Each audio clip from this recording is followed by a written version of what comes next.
make this a little bigger. All right. So basically, one thing to keep in mind is, we have different types of chains, right? That Forta supports, and the throughput of the chains are very different, right? Ethereum generally a little slower than, let's say, Polygon or Binance, right?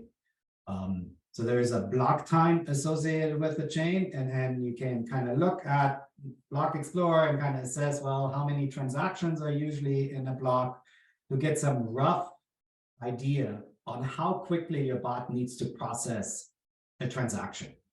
And so, this is all napkin math, and it makes a whole bunch of assumptions, but it is a starting point, right? Where you can say, oh, on Ethereum, it got to be about 80 milliseconds. On Polygon, it got to be 40 milliseconds, right?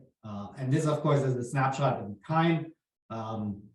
Depending on how busy a network is, that could change. But let's kind of go with the example here, right? And so you have an idea on how quickly your bot needs to process a transaction. So then the first step is to assess, on average, how quickly does your bot process a transaction based on the logic that it implements, right?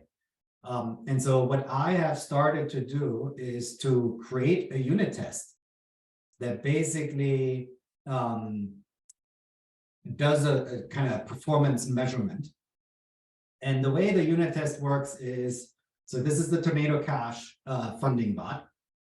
And there is essentially 3 kind of types of transactions that the Tornado Cash bot processes differently. The first is a transaction where no digital assets are being transferred, so the value is 0. The second one is a transaction where the value is non-zero, but it is not using Tornado Cash. And then the last one is, well, it's a Tornado Cash deposit or withdrawal. And so basically, I'm creating 3 different transaction events that kind of represent that mixture of different type of transactions that the bot is exposed to in a block. And then I make some assumptions. I'm basically saying, well, looking at a block, I see, maybe 50% are transactions with 0 value, 49% are with a value, non-zero value, and maybe 1% are Tornado Cash. And then I basically send that mixture of transactions to the bot and time it locally. And that essentially then gives me processing time on average. And so I've done this for this particular bot. And I see that essentially the processing time is about 125 milliseconds per transaction. And the reason why this bot is maybe a little slower is because it does make an RPC call to assess the transaction count. And so whenever your bot makes an RPC call, it probably like on every single transaction, it probably is too slow for just a regular deployment. So if you look here, so 125 milliseconds, right? And so now the question is, how many shards do I need for the bot essentially to keep up with all the transactions? Now, on a side note, basically what sharding is, it distributes. So think of there's 100 transactions, and sharding essentially distributes those 100 transactions to different instances of your bots, depending on the number of shards you have, right? So if you have 100 transactions and 4 shards, then 25 transactions go to this bot, 25 transactions to the next instance of the bot, etc. Right? And so the load is essentially distributed.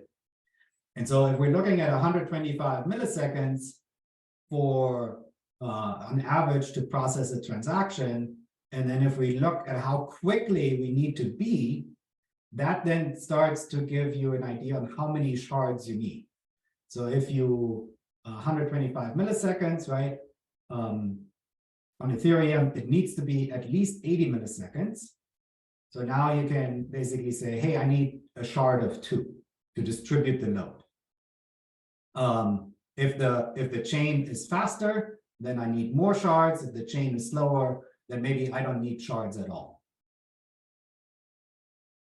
So once you kind of have determined that these initial values, then go into the package JSON and start configuring your bot with the number of shards here. And I just see this, I've been experimenting a little bit. So let me just kind of revert that.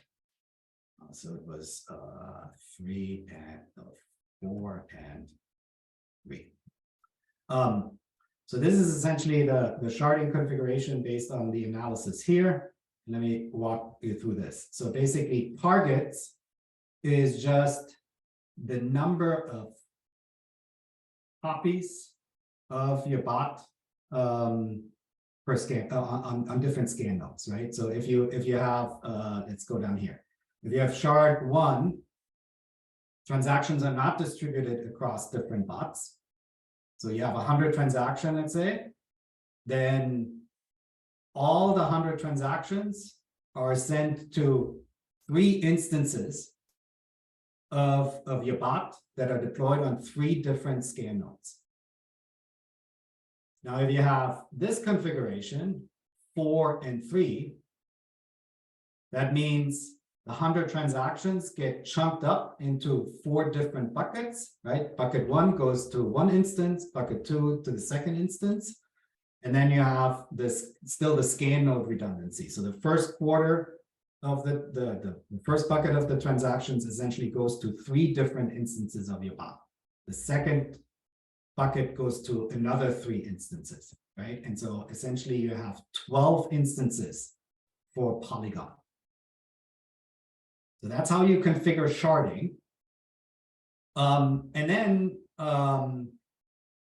the next step, once you have the sharding configured and you deploy your bot, is to go back to the bot health page to assess, well, are the transaction drops now decreasing? And is the bot essentially in a good shape? Now, one thing to keep in mind here, this drop view only shows the scan nodes that actually dropped transactions. And there may be a discrepancy where you have maybe, let's say, 10 scan nodes here, where it basically says transactions are successfully processed. And then in the dropped view, you may only have 1 scan node instance listed. And what that implies that essentially 9 of the bot instances deployed on other scan nodes don't drop any transactions at all. And so there needs to be a little bit of kind of iterating and tweaking where you kind of do the analysis with the unit test, configure charts, deploy it onto the network, take a look at the screen again to see, oops, my screen sharing has paused.